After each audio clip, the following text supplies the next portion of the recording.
मोक्षदा एकादशी का महत्व। मोक्षदा एकादशी व्रत कथा। मोक्षदा एकादशी का महत्व। धर्मराज युधिष्ठिर कहने लगे कि हे भगवान, मैंने मार्गशीर्ष कृष्ण एकादशी अर्थात उत्पन्ना एकादशी का सविस्तार वर्णन सुना। अब आप कृपा करके मुझे मार्गशीर्ष माह के शुक्ल पक्ष की एकादशी के विषय में भी बतलाइए। इस एकादशी का क्या नाम है तथा इसके व्रत का क्या विधान है, इसकी विधि क्या है, इसका व्रत करने से किस फल की प्राप्ति होती है, कृपया यह सब विधान पूर्वक कहिए। भगवान श्री कृष्ण बोले, मार्गशीर्ष माह के शुक्ल पक्ष में आने वाली इस एकादशी को मोक्षदा एकादशी कहा जाता है। यह व्रत मोक्ष देने वाला तथा चिंतामणि के समान सब कामनाएं पूर्ण करने वाला है, जिससे आप अपने पूर्वजों के दुखों को खत्म कर सकते हैं। इसका महात्म्य मैं तुमसे कहता हूँ, ध्यान पूर्वक सुनो। मोक्षदा एकादशी व्रत कथा। गोकुल नाम के नगर में वैखानस नामक राजा राज्य करता था। उसके राज्य में चारों वेदों के ज्ञाता ब्राह्मण रहते थे। वह राजा अपनी प्रजा का पुत्रवत पालन करता था। एक बार रात्रि में राजा ने एक स्वप्न देखा कि उसके पिता नरक में हैं। उसे बड़ा आश्चर्य हुआ। प्रातः वह विद्वान ब्राह्मणों के पास गया और अपना स्वप्न सुनाया। कहा, मैंने अपने पिता को नरक में कष्ट उठाते देखा है। उन्होंने मुझसे कहा कि हे पुत्र, मैं नरक में पड़ा हूँ, यहाँ से तुम मुझे मुक्त कराओ। जब से मैंने ये वचन सुने हैं, तब से मैं बहुत बेचैन हूँ। चित्त में बड़ी अशांति हो रही है। मुझे इस राज्य, धन, पुत्र, स्त्री, हाथी, घोड़े आदि में कुछ भी सुख प्रतीत नहीं होता। क्या करूँ?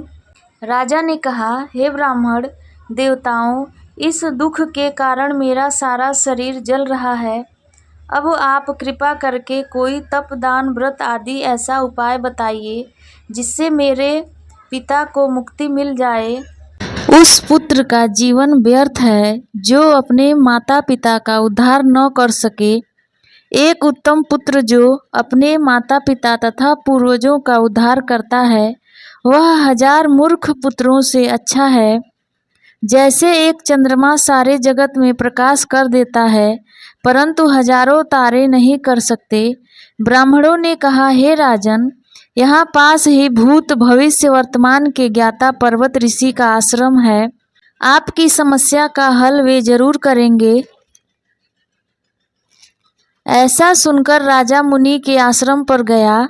उस आश्रम में अनेक शांत चित्त योगी और मुनि तपस्या कर रहे थे। उसी जगह पर्वत मुनि बैठे थे। राजा ने मुनि को साष्टांग दंडवत किया।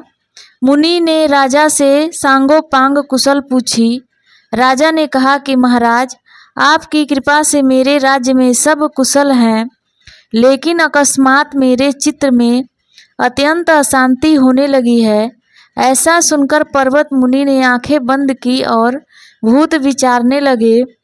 फिर बोले, हे राजन, मैंने योग के बल से तुम्हारे पिता के कुकर्मों को जान लिया है। उन्होंने पूर्व जन्म में कामातुर होकर एक पत्नी को रति दी, किंतु सौत के कहने पर दूसरे पत्नी को ऋतुदान मांगने पर भी नहीं दिया। उसी पाप कर्म के कारण तुम्हारे पिता को नरक में जाना पड़ा।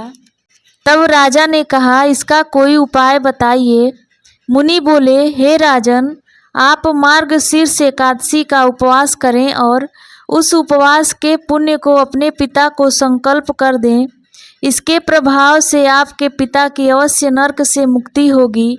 मुनि के ये वचन सुनकर राजा महल में आया और मुनि के कहने अनुसार कुटुंब सहित मोक्षदा एकादशी का व्रत किया। इसके उपवास का पुण्य उसने पिता को अर्पण कर दिया। इसके प्रभाव से उसके पिता को मुक्ति मिल गई और स्वर्ग में जाते हुए वे पुत्र से कहने लगे, हे पुत्र, तेरा कल्याण हो। यह कहकर स्वर्ग चले गए।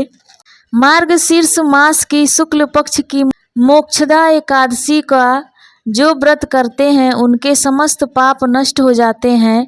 इस व्रत से बढ़कर मोक्ष देने वाला और कोई व्रत नहीं है। इस दिन गीता जयंती मनाई जाती है। साथ ही यह धनुर्मास की एकादशी कहलाती है। अतः इस एकादशी का महत्व कई गुना और भी बढ़ जाता है। इस दिन से गीता पाठ का अनुष्ठान प्रारंभ करें तथा प्रतिदिन थोड़ी देर गीता अवश्य पढ़ें।